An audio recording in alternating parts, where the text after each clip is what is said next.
Bien. Hoy nos toca hablar sobre el secuestro, todas las clases de Mucho tiempo. secuestro que conocemos. ¿Mm? Si Excelente. la etimología de la palabra secuestro tiene origen en el vocablo latino sequestrare, que significa apoderarse de una persona para exigir rescate o encerrar a una persona ilegalmente, privarla ilegalmente de la libertad. Se conoció en la antigüedad con la denominación de plagio también. ¿Mm? Una frecuencia propia, Cierren por favor. los micrófonos, por favor, Aquello, el que lo no era tenga hacer. abierto. Bien. Etimológicamente hablando, la palabra secuestro tiene un origen en el vocablo latino sequestrare, que significa apoderarse de una persona para exigir rescate o encerrar a una persona. Ahí va. Bien, lo silencié.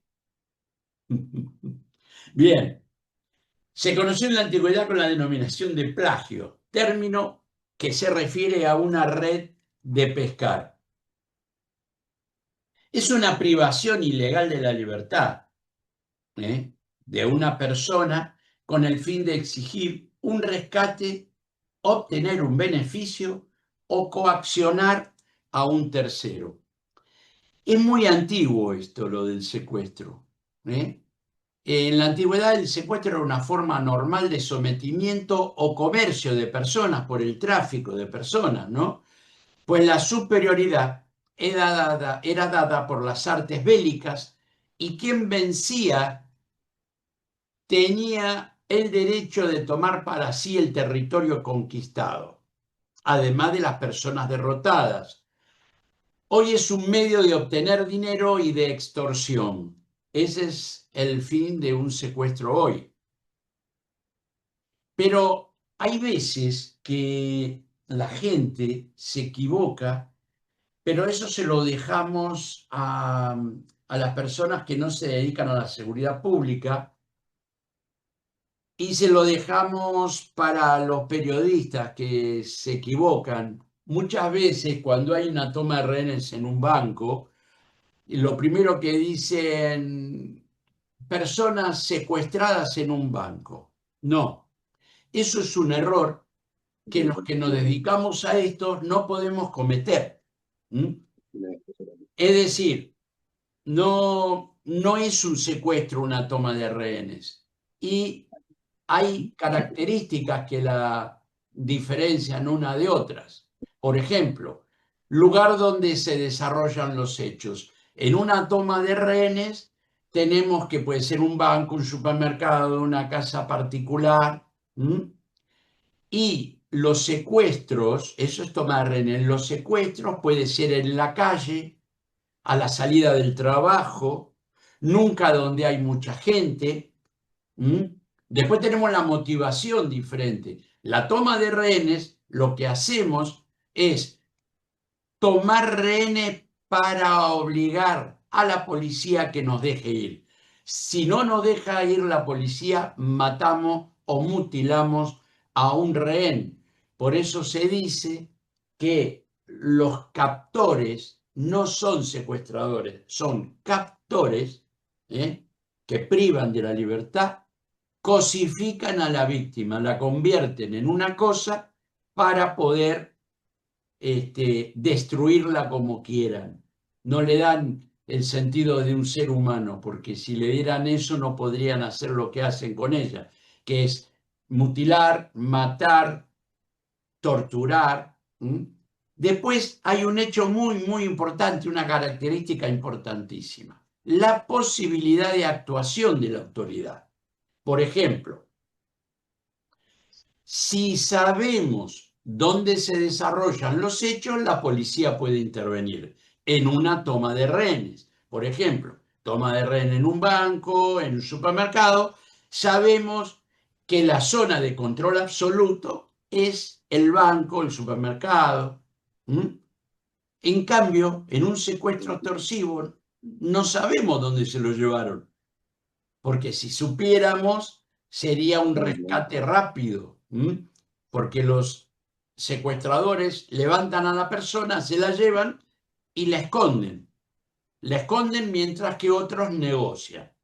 Esas son las diferencias que hay entre una toma de rehenes. Por eso no podemos decir que en una toma de rehenes hay personas secuestradas. Imposible. Pero también el secuestro extorsivo, el secuestro express, el secuestro virtual, se diferencia del rapto. La diferencia consiste en que el rapto está motivado por la retención de una familia, de un hijo, de una mujer. No está motivado por dinero.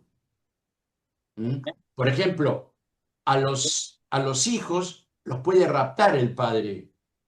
A la novia la puede raptar, a la esposa la puede raptar. Es diferente, no busca un rédito económico. ¿Ok? Bien. Las personas confunden lo que es el rapto y lo que es el secuestro. No son sinónimos. Cuando hablamos de rapto, como dijimos hace un rato, hablamos de llevarse a una mujer a la fuerza, sin consentimiento. El rapto tiene fines sexuales, de amor, y las víctimas son femeninas o masculinas. Bien.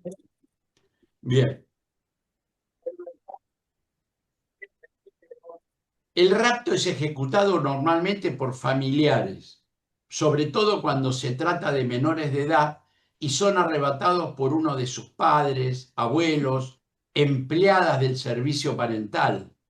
Es frecuente igualmente el caso de amantes, cuando uno de ellos es menor de edad, siendo sus fines el usufructo del amor. Una de las más antiguas modalidades del matrimonio fue llamada el matrimonio por rapto. ¿Va a hablar con la víctima? ¿Cómo? Pará. A ver. Bien. Entonces, tuve que silenciar. Una de las más antiguas modalidades del matrimonio fue el llamado matrimonio por rapto. Cuando un hombre trepaba a una mujer a la grupa de su cabalgadura y la sacaba con violencia o sin violencia de su influencia familiar, de su círculo familiar, de la casa paterna, dicha mujer era considerada entonces esposa legítima del raptor. Increíble, ¿no? La historia. Puede ser que esta sea una manera demasiado cavernícola de contraer matrimonio, pero piensen, durante siglos y siglos, este fue el modo de casarse más normal, más común. Pero no vayamos tan lejos. Recordemos que fue gracias a uno de estos raptos amorosos que dio inicio a la llamada cultura occidental. ¿Se acuerdan cuando Helena fue raptada por Paris, príncipe de Troya, según lo cuenta la Ilíada? Provocó una guerra. Ambos huyen y Menelao, el esposo burlado, viaja con su ejército para obligar a su mujer a que retorne a su lado. Esta histórica confrontación, que duró más de 12 años, es eje de la Ilíada, una de las obras poéticas de Homero. Modalidad cavernícola no era tan cavernícola. Sobre todo si piensan que la llamada luna de miel no es otra cosa que la pervivencia del antiguo rapto, por el cual el hombre se lleva a la mujer a tierras lejanas para disfrutar de su amor sin ningún tipo de intervenciones paternas o maternas. ¿La luna de miel es un rapto? Sí, es un rapto verdadero, aunque disfrazado de una tradición. Como dijéramos, a diferencia del rapto, el secuestro es la privación ilegal de la libertad por parte de una o más personas, pero con fines económicos políticos o religiosos.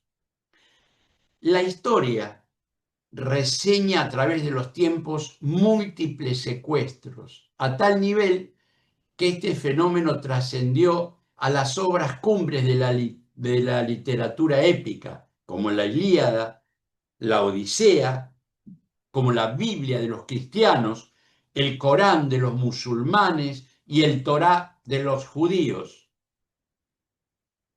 En el libro El arte de la guerra del maestro Sun Tzu de la misma época, enseña cómo hacer la guerra y cómo tomar prisioneros para presionar beneficios a cambio. Los antecedentes históricos del rapto. Esto es antiquísimo. El secuestro no es único ni particular a una región, nación o periodo de tiempo. Hace muchos siglos esta forma de agresión ha sido usada para extorsionar a la sociedad.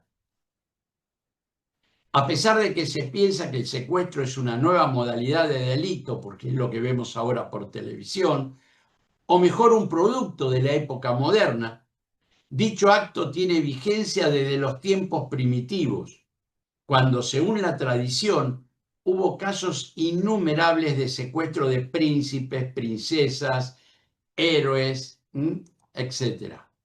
No solamente con el propósito de obtener beneficios y recompensas en especie y dinero, sino que también se fijaban condiciones de guerra.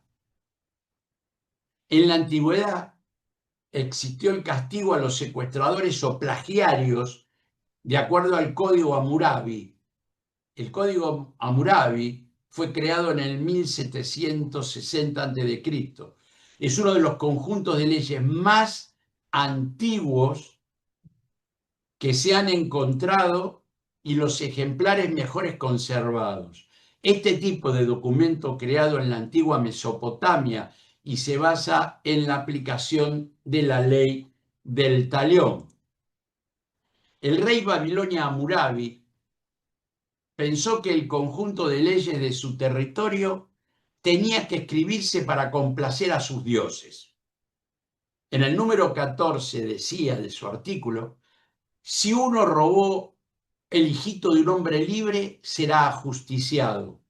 En aquella época, la jerarquización de la sociedad estaba dividido en los abilum, que eran hombres libres, los muskenum, que eran siervos o subalternos, y los guardum, que eran los esclavos. El término abuilum, a veces escrito abuilum, es una palabra del idioma acadio que proviene de la antigua Mesopotamia, específicamente de la época del famoso Código Hammurabi, alrededor del siglo XVIII a.C. Significado literal se traduce como hombre o persona, un significado social, legal. Dentro de la jerarquía social de Babilonia, el abilum designaba a un miembro de la clase privilegiada o a un hombre libre con derechos plenos. El Código de Hammurabi utilizaba el término abilum para diferenciar a este grupo de las otras clases sociales. Abilum era el hombre libre, el ciudadano con privilegios, propietarios de tierras, casas y bienes. Se parecen a los políticos, pero no. Las leyes que se aplicaban a un abilum eran más estrictas o las penas por dañarlos eran más severas y viceversa que para los otros grupos. El muskenum era un individuo de una clase social intermedia, a menudo traducido como semilibre o subalterno, aunque su significado exacto es objeto de debate. Guardum era el esclavo, por lo tanto ser un abilum significaba pertenecer al estamento social más alto y ser sujeto de las provisiones legales más específicas de la época. El artículo 15 dice que si uno sacó un esclavo o esclava del palacio, o esclavo o esclava de un muskenum, será muerto. ¿Mm? La estela, esta es la estela donde se hallaba grabada las 282 leyes del Código de Hammurabi. En la parte superior, el rey Hammurabi en pie recibe las leyes de mano del dios Shamash. La estela fue encontrada en Susa, a donde fue llevada como botín de guerra en el año 1200 por el rey de Elam Sutruk Nakhunte. Actualmente se conserva en el Louvre, en París. Por las múltiples guerras entre los pueblos, se empezó a comerciar con las personas libres caídas en cautiverio. De esa manera nació la esclavitud. Los fenicios plagiaban a doncellas y mancebos griegos y exigían por ellos un rescate o los enviaban a Delos, una isla del Egeo, centro internacional de este tipo de negocio. El rapto de las Sabinas, esto es importante, que es un episodio mitológico, describe el secuestro de las mujeres de las tribus de los sabinos. Los secuestraron los fundadores de Roma. Según cuenta la leyenda, en la Roma de los primeros tiempos había muy pocas mujeres. Para solucionar esto, Rómulo, su fundador y primer rey, organizó unas pruebas deportivas en honor del dios Neptuno, a las que invitó a los pueblos vecinos. Acudieron los pobladores de la Sabiña, fueron a Roma con sus mujeres e hijos. Comenzaron los juegos y a una señal, cada romano raptó a una mujer y luego echaron a los hombres. A muchos los mataron. En el mundo romano se practicaba el crimen plagium, que consistía en el rapto de esclavos para apropiarse de estos. El secuestro era utilizado por el imperio para derrotar a sus enemigos, pues capturaban a las principales personas de un reino para luego cobrar rescate por ellas. Boudica. Boudica nació alrededor del año 30, en la tierra de los Iceni. Pertenecía a la cultura celta. Los Iceni vivían en la antigua región de Anglia del Este, en las tierras más orientales de la isla de Gran Bretaña. Su nombre, Boudica, significa victoria, por lo que estaba destinada desde el inicio de su vida al poder y al triunfo. Boudica, al morir su esposo, lo sucedió en el reinado. Se negó a pagar los tributos a los romanos. Para escarmentarla, fue secuestrada junto a sus hijas y guerreros y las violaron. Cuando recuperó la libertad, lideró una rebelión que dio lucha sin cuartel a los romanos, ganándose el nombre de la reina guerrera. Los judíos, por su parte, vivieron muy de cerca el secuestro. El de José, hijo de Jacob, que fue el primero, quien fue vendido por sus hermanos a los egipcios, simplemente por ser el hijo preferido por el gran patriarca. Por envidia y odio, los hermanos de José e hijos de Jacob decidieron matarlo. Pero el hermano mayor, Rubén, con intención de salvarlo, les propuso arrojarlo a un pozo seco. A José al final lo echaron al pozo. Rubén, unas horas después, se acercó al pozo con el fin de sacar a José y mandarlo ileso a su casa, pero no estaba. Y él preguntó, ¿qué hicieron con José? Y le contaron que lo vendieron como esclavo por 20 monedas de plata a mercaderes que dirigían a Egipto. Jacob lo lloró como muerto y hasta muchos años después no conocería la verdad y el destino de su hijo. Es famoso lo ocurrido al joven Julio César. Él fue secuestrado en una isla del Mediterráneo. Cuando el futuro cónsul romano se enteró de la suma exigida por sus plagiarios, habían pedido 20 talentos. Y a él le pareció poco, no podía ser que valiera 20 talentos. Entonces, al parecerle poco, por su posición, la hizo ascender a 50 talentos. Les advirtió que cuando quedara en libertad, los crucificaría a todos. Cuando le entregaron los cabecillas, directamente los decapitó, no los crucificó. Los vikingos fueron guerreros feroces que vivieron en las frías tierras del norte de Europa, Escandinavia. Viajaban en largos y estrechos barcos de vela cuadrada, saqueaban y asesinaban en Escocia, Gales, Inglaterra, Irlanda y las costas de Europa. Desde el año 800 al 1100, saqueaban monasterios y mataban a monjes. Esa era su distracción. Podemos citar que en las tribus vikingas, las célticas y germanas usaban constantemente el secuestro y rapto de mujeres o bienes para conseguir sus propósitos. Los vikingos trajeron a Europa una mujer americana 500 años antes que Colón descubriera América. Se ha encontrado una nueva prueba que demuestra que los vikingos se adelantaron 500 años a Colón en el descubrimiento de América, o al menos eso se recoge de un reciente estudio genético que demuestra que los vikingos trajeron una mujer americana a Europa en el siglo X y tuvieron descendencia con ella.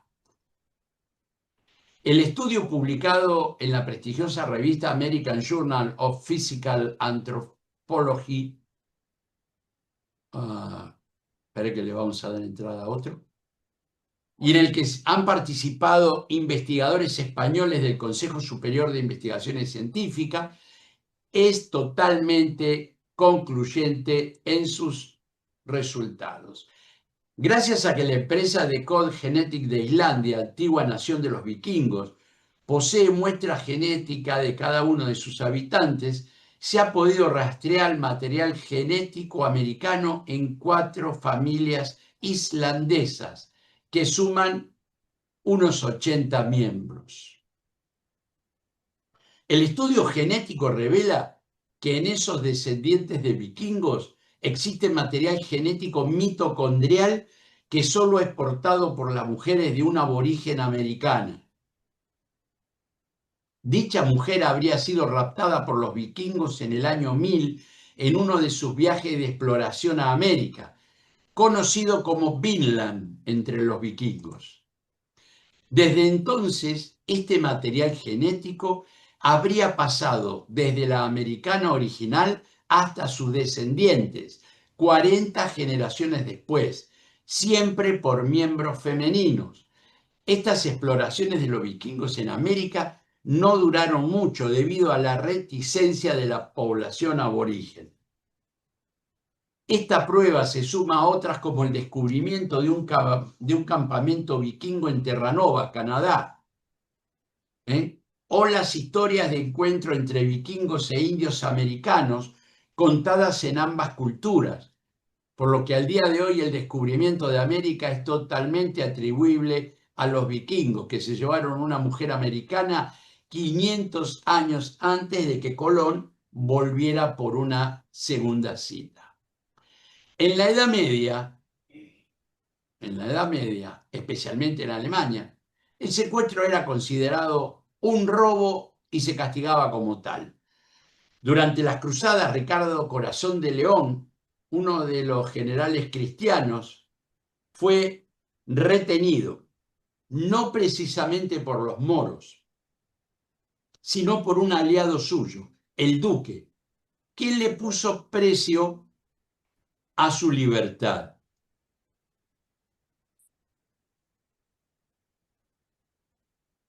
Bien. El primer secuestro de la historia colombiana sucedió en los tiempos del conquistador González Jiménez de Quesada. Era el año 1537 y secuestró al Zaque Quemuenchatocha, en la localidad de Unza, hoy Tunja.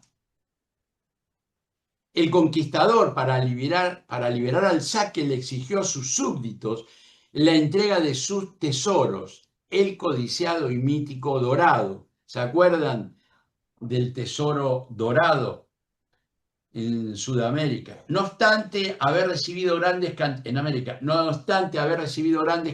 de oro y esmeralda, los aliados de Jiménez de Quesada torturaron cruelmente a Comenchatocha hasta darle muerte.